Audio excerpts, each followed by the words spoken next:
ನಮಸ್ಕಾರ. ಡಾಕ್ಟರ್ ಸಿದ್ದು ಅವರು KK news Kannada channel ಅಂತ ಒಂದು ಒಳ್ಳೆ ಯೂಟ್ಯೂಬ್ ಚಾನೆಲ್ ಅವರು ಓಪನ್ ಮಾಡಿದ್ದಾರೆ. ಆ ಯೂಟ್ಯೂಬ್ ಚಾನೆಲ್ ನ ವಿಶೇಷತೆ ಅಂತ ಹೇಳಿದ್ರೆ ಅದರಲ್ಲಿ ಕೇವಲ ಸಣ್ಣ ಮಕ್ಕಳು ದೊಡ್ಡವರು ಯಾವುದೇ ಒಂದು ವಯಸ್ಸಿನ ಅಂತರ ಇಲ್ಲದೆ ಹೆಚ್ಚು ನಮ್ಮ ಕನ್ನಡಕ್ಕೆ ಸಂಬಂಧಪಟ್ಟಿರುವಂತಹ ಕರೆಂಟ್ ಅಫೇರ್ಸ್ ಎಲ್ಲ ಮಾಹಿತಿ ಸಿಗ್ತಾ ಇದೆ. ದಯವಿಟ್ಟು ಹೆಚ್ಚಿನ ಸಂಖ್ಯೆಯಲ್ಲಿ, ಅದರಲ್ಲೂ ನನ್ನ ಯುವ ಸ್ನೇಹಿತರು ಹೆಚ್ಚಿನ ಸಂಖ್ಯೆಯಲ್ಲಿ ಯೂಟ್ಯೂಬ್ ಚಾನೆಲ್ ನ ಸಬ್ಸ್ಕ್ರೈಬ್ ಆಗಿ ಫಾಲೋ ಮಾಡಿ ಹೆಚ್ಚು ಕನ್ನಡ ಪರ ಜ್ಞಾನವನ್ನ ಬೆಳೆಸ್ಕೊಳ್ಳಿ ಅಂತ ಹೇಳೋದಕ್ಕೆ ಇಷ್ಟಪಡ್ತೀನಿ. ನಾನು ನಿಮ್ಮ ನಿರೂಪಕಿ.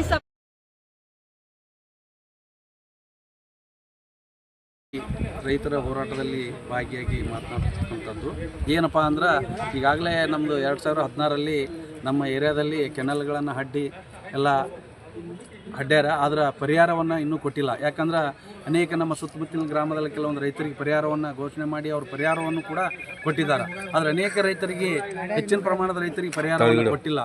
ಅದಕ್ಕೆ ತಮ್ಮಲ್ಲಿ ಕೇಳ್ಕೊಳ್ಳೋದು ಏನಪ್ಪ ಅಂದ್ರೆ ಈ ಮುಖಾಂತರ, ಮಾಧ್ಯಮದ ಮುಖಾಂತರ ಅನೇಕ ಈಗಾಗಲೇ ಎಲ್ಲ ಶಾಸಕರು ಕೂಡ, ನಮ್ಮ ದೇವರಪುರಿ ಶಾಸಕರು ಕೂಡ ಸದನದಲ್ಲಿ ಧ್ವನಿ ಎತ್ತಿದ್ದಾರೆ.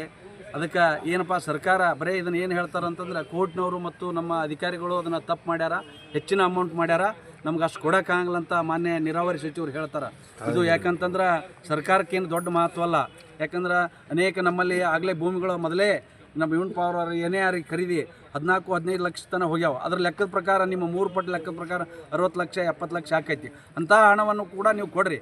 ಯಾಕಂದ್ರೆ ಈಗ ಕೆಲವೊಂದು ಅನೇಕ ಪ್ರಭಾವಿ ವ್ಯಕ್ತಿಗಳು ಏನು ಮಾಡಿದಾರೆ, ಕೆನಲ್ ಹಾಯ್ತಾವ ಅಂತೇಳಿ ಅಲ್ಲಿ ಎಣ್ಣೆ ಪ್ಲಾಟ್ ಮಾಡೋದು, ಏನೇನೋ ಒಂದು ಮಾಡಿಕೇಸಿ ಅಲ್ಲಿ ಹೆಚ್ಚಿನ ದುಡ್ಡನ್ನು ಎತ್ತುವಂಥ ಕಾರ್ಯಕ್ರಮ ಮಾಡಿ ಅದನ್ನು ಹೆಚ್ಚಿನ ಹಣವನ್ನು ಅಲ್ಲಿ 10 ಕೋಟಿ 20 ಕೋಟಿ ಮಾಡ್ಕೊಂಡಾರೆ. ಅದಕ್ಕೆ ಅವ್ರು ಏನು ಹೇಳ್ತಾರೆ, DK ಶಿವಕುಮಾರ್ ಇಲ್ಲಿ ಅನ್ಯಾಯ ಆಗ್ಯದ, ಅದನ್ನು ಸರಿಪಡಿಸ್ಬೇಕಂತ ಹೇಳ್ತಾರೆ. ಸರಿಪಡಿಸೋದು ನೀವು ಅಂಥ ರೈತರಿಗೆ ಸರಿಪಡಿಸ್ರಿ. ಈ ಸಣ್ಣ ರೈತರಿಗೆ ಏನದ ಅದನ್ನು ನೀವು ಪರಿಹಾರನ ಕೊಟ್ಟರೆ ಭಾಳ ಅವ್ರಿಗೆ ರೈತರ ಒಂದು ಉದ್ಧಾರ ಮಾಡ್ದಂಗೆ ಆಗ್ತದೆ. ಯಾಕಂದ್ರೆ ಅವ್ರ ಭೂಮಿಯನ್ನು ಕೆಲವೊಬ್ರು ಮಾಡ್ರಿ ಒಂದೊಂದೇ ಎಕರೆ ಅದಾವ, ಅಂಥವ್ರು ಕಳ್ಕೊಂಡ್ಬಿಟ್ಟಾರೆ. ಅವ್ರಿಗೆ ಏನು ಮಾಡ್ಬೇಕು, ಎಲ್ಲಿ ಹೋಗ್ಬೇಕು ಹೇಳ್ರಿ? ಸುಮಾರು ಎಷ್ಟು ರೈತರು ಅದಾರೆ ಅಂಥವ್ರು ಅನೇಕ ಜನ ರೈತರು ಅದಾರ. 1 ಎಕರೆ 1.5 ಎಕರೆ ಇದ್ದವ್ರು ಅವರೆಲ್ಲ ಹೋಗ್ಬಿಟ್ಟಾವು. ಆಮೇಲೆ ಇನ್ನೊಂದು 2 ಎಕರೆ 3 ಎಕರೆ ಇದ್ರೆ ಆ ಕಡೆ ಒಂದು ಸ್ವಲ್ಪ ಉಳಿದೋದು ಮೂಲೆ, ಈ ಕಡೆ ಅಲ್ಲಿ ಏನು ಮಾಡಬೇಕು, ಅಲ್ಲಿ ಏನು ಬಿತ್ತಬೇಕು, ಅಲ್ಲಿ ಏನು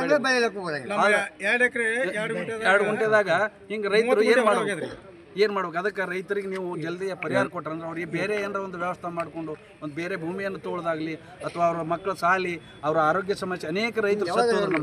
ನಮ್ಮಲ್ಲಿ ನಮ್ಮ ಕುದುರೆಸಾಲುವ ಗ್ರಾಮದಲ್ಲಿ ಒಂದು 5-6 ಜನ ರೈತರು ಸತ್ತ. ರೊಕ್ಕ ಬರ್ತಾವ ಚಿಂತೆ ಮಾಡಿ ಸಾಲ ಆತ್ಮಹತ್ಯೆ ಮಾಡ್ಕೊಂಡ. ಅದಕ್ಕೆ ನೀವು ಸರ್ಕಾರ ಇದನ್ನು ಕೂಡಲೇ ಎಚ್ಚೆತ್ತುಕೊಂಡು ರೈತರ ಮುಖಾಂತರ ನಾವು ತಿಳಿಸೋದೇನಂದ್ರೆ, ನೀವು ಅಂಥ ವ್ಯಕ್ತಿಗಳ ಹಣವನ್ನು ಬೇಕಾದ್ರೆ ಪೆಂಡಿಂಗ್ ಇಡ್ರಿ, ಅದನ್ನು ತನಿಖೆ ಮಾಡಿಸ್ರಿ. ಆದ್ರೆ ನಮ್ಮ ರೈತರ ಹಣ ಏನದ ಯೋಗ್ಯ ರೀತಿಯಲ್ಲಿ ಬೆಲೆ ಮಾಡಿದಂಥ ಅಂಥ ರೈತರ ಹಣವನ್ನು ನೀವು ಜಲ್ದಿ ಕೂಡಲೇ ಕೊಡ್ಬೇಕಂತ ತಮ್ಮಲ್ಲಿ ಮನವಿಯನ್ನು ಮಾಡ್ತೀವಿ. ಏನಾರೇ ಕೊಡಲಿಲ್ಲ ಅಂದರೆ ನೀವೇನು ಮಾಡ್ತೀರಿ? ಉಗ್ರ ಹೋರಾಟ ಮಾಡ್ತೀವಿ ರೀ ಮುಂದಿನ ದಿನಮಾನಗಳಲ್ಲಿ. ಯಾಕಂದ್ರೆ ನಮ್ಗೆ ಬೇಕಲ್ಲ, ಜಯ ಬೇಕಲ್ಲ. ಎಷ್ಟು ದಿನ ಅಂತ ಕುಂದ್ರದು? 11 ವರ್ಷ ಆಯಿತು ನಮ್ಮ ಕೆನಲ್ ಆಗಿ. ಕೊಡ್ತೇವೆ 5 ವರ್ಷ ಆಯ್ತು ಅವಾರ್ಡ್ ಆಗಿ. ಕೋರ್ಟ್ ಆದೇಶವನ್ನು ಪಾಲಿಸ್ತಾರೆ. 6 ವರ್ಷ ಆಯ್ತು ಕೋರ್ಟ್ ಆದೇಶವನ್ನು ಪಾಲಿಸೋದಿಲ್ಲ ಇವರು. ಅಂದರೆ ಆಗಿನ ಸರ್ಕಾರ ಕೋರ್ಟ್ ಆದೇಶ ಆಗಿಂದ ಕೊಟ್ಟು ಬಿಡ್ಬೇಕು ಅದನ್ನು. ಮತ್ತು ಕೋರ್ಟ್ ಆದೇಶ ಆದರೂ ಕೂಡ ಅದು ಸರಿಯಾಗಿಲ್ಲ, ಇದು ಆಗಿಲ್ಲ ಅಂತ ಹೇಳ್ಕೊತ ಉಡಾಪಿ ಉತ್ತರ ಕೊಟ್ಕೋತೋದ್ರಿ, ಇದು ಸರಿಯಲ್ಲ. ಅದಕ್ಕೆ ಮುಂದಿನ ದಿನಮಾನಗಳಲ್ಲಿ ನಾವು ಉಗ್ರವಂತ ಹೋರಾಟವನ್ನು ಮಾಡ್ತೇವೆ ಅಂತೇಳಿ ತಮ್ಮ ಮಾಧ್ಯಮ ಮುಖಾಂತರ ಎಚ್ಚರಿಕೆಯನ್ನು ಕೊಡ್ತಾ ಇದ್ದೇವೆ. ನಿಮ್ಮ ಹೆಸರು? ಗುರುನಗೌಡ ಪಾಟೀಲ್, ಕುದುರೆಸಾಲುವ. ಸುತ್ತಮುತ್ತಲ ರೈತರ ಮನವಿಯನ್ನು ಮಾಡಿಕೊಳ್ಳಕ್ಕೆ ಬಂದಿದ್ದು GD ಆಫೀಸಿಗೆ, ಡಿಸ್ಟ್ರಿಕ್ಟ್ ಜಿಲ್ಲಾಧಿಕಾರಿಗಳಿಗೆ.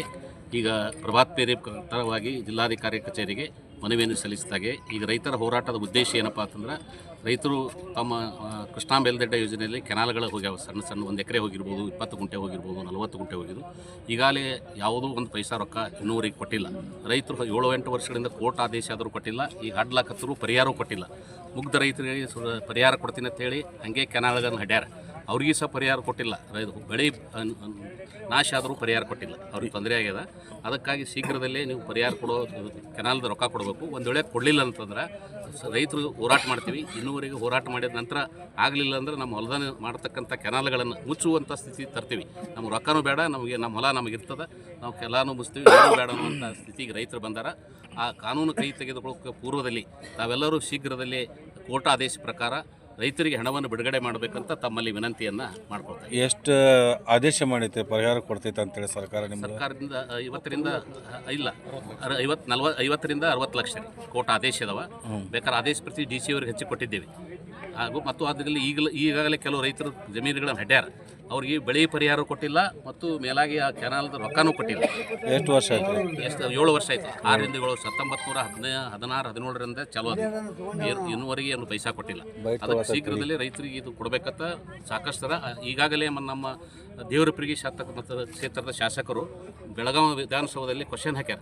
ಅದರ ಬಗ್ಗೆ ಸವಿಸ್ತರವಾಗಿ ಮಾತಾಡ್ಯಾರ.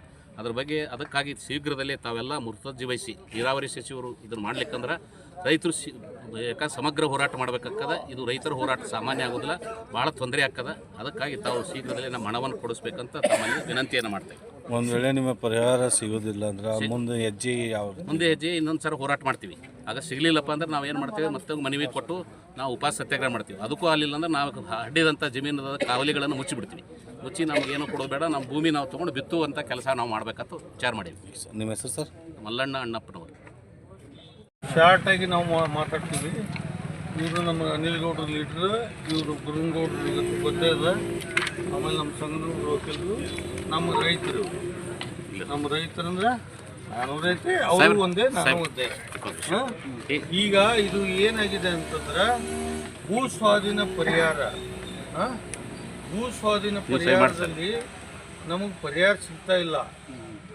ಗೌರ್ಮೆಂಟ್ನಿಂದ ಮಾನ್ಯ DK ಶಿವಕುಮಾರ್ ಸಾಹೇಬರು ಇದರಲ್ಲಿ ಸ್ಟೇಟ್ಮೆಂಟ್ ಏನು ಬಂದಿದೆ ಅಂತಂದರೆ, ನಾವು ಇದನ್ನು ಕೋರ್ಟ್ಗೆ ಹೋಗ್ಯಾರ ನಮ್ಮಲ್ಲಿ ಎಷ್ಟೋ ಜನ. ಕೋರ್ಟ್ಗೆ ಹೋಗಿದ್ದಕ್ಕೆ ಪರಿಹಾರ ಜಾಸ್ತಿಗೆ ನಾವೇನು ಮಾಡ್ಲಿಕ್ಕೆ ಸಾಧ್ಯ ಇಲ್ಲ, ನ್ಯಾಯಾಧೀಶರು ಮಾಡ್ಯಾರ.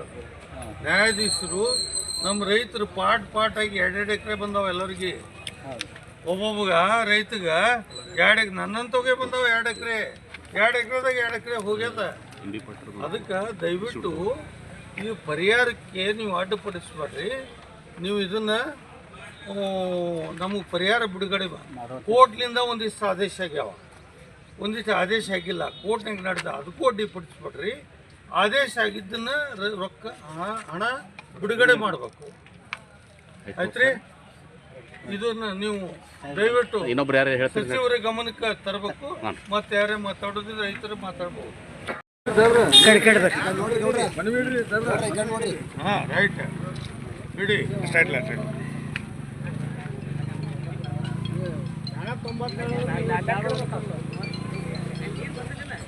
ಕೊಪ್ಪದವ್ರಿಗೆ ಕೊಡ್ತಾ ಇದೀವಿ, ಇದನ್ನು ಅವ್ರಿಗೆ ಮುಟ್ಟಿಸ್ಬೇಕು ಮತ್ತು ಇದ್ರ ಬಗ್ಗೆ ಕ್ರಮ